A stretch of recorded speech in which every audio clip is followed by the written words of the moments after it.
Ajdina Ahmića ili Rit Kasima Meši. Prvi ulazi Ferrari, je tako Ajdini? A evo vidimo dole Risa ispod Kasima Meši. Trećeve borbi ćemo se malo odmoriti, osvežiti, ručati. Ne puštajte odmah bikove dole na ulazu. Što više ka centru areni. 10. je borba, 10. par publikom. Tako je, može na lepu za odmah borba, nema šta.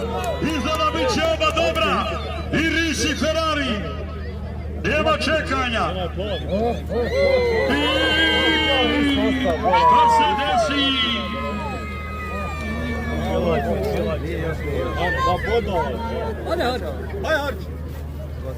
Samo tako u krug, gledajte im preko, u krug.